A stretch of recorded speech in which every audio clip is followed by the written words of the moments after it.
এই কদিন বনু থাকলেও আজকেও চলে যাচ্ছে আর আমিও ওর সাথে বাড়ি যাচ্ছি বিকজ আমারও একটুখানি কারখানায় যাওয়ার রয়েছে। অনেকদিন পর আজকে হাওড়া স্টেশনে এই মুড়ি মাখার দোকানটা দেখছিলাম আর সেই জন্য ভাবলাম একটুখানি টেস্টি করে যাই। আজকাল মাঝে মাঝে বৃষ্টি হলেও এত রোদ থাকে দুপুরবেলা, লিটারালি সানবার্ন হওয়ার জোগাড়। এখন সন্ধ্যেবেলা কারখানা থেকে কাজবাজ করে বাড়ি ফিরছিলাম, বাট সাডেনলি রাস্তায় আমাদের স্কুটিটা অ্যাক্টিং আপ করছে। এদিকে আবার ঝড় উঠেছে আর আমাদের স্কুটি চালু হচ্ছে না। এখন আবার এদিকে বৃষ্টি শুরু হয়েছে আর আমাদের সেভিয়ার বাবাকে ফোন করা হয়েছে। প্রচন্ড জোরে বৃষ্টি হচ্ছে আর বাবা বললো যে বাবাও আসছে। লাকিলি কারখানার কাছেই ছিলাম, তাই জন্য বাবা তাড়াতাড়ি চলে আসবে। বাবা আসতে ফাইনালি আমরা হাঁটা শুরু করেছি আর জাস্ট দেখো কতটা বৃষ্টি হচ্ছে আর রাস্তা পুরো প্যাচ প্যাচে। কারখানায় ঢুকে স্কুটিটা এক্সামিন করতে শুরু করে দিয়েছি আর বাবা আর বনুজি এর সাথে কি অপারেশন করছে ওরাই জানে। মনে তো হচ্ছে এই সমস্যাটা সর্ট করা গেছে আর এখন আমরা বাড়িও যেতে পারবো, বাট কি করে যে আমার প্যান্টে এই দাগটা লেগেছে সেটা এখনো সর্ট করতে পারিনি। কারখানা থেকে বেরিয়ে ফাইনালি বাড়ি যাচ্ছিলাম, বাট হট করে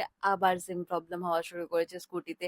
আর এখন আমরা অনেকটা দূরে আছি কারখানা থেকে। আমরা আবার আমাদের সেভিয়ারকে ফোন করেছি আর বাবা এবারে আমাদের ফাইনালি বাড়ি দিয়েই আসবে। এটা হলো আজকে রাতের dinner. See you tomorrow, bye, subscribe.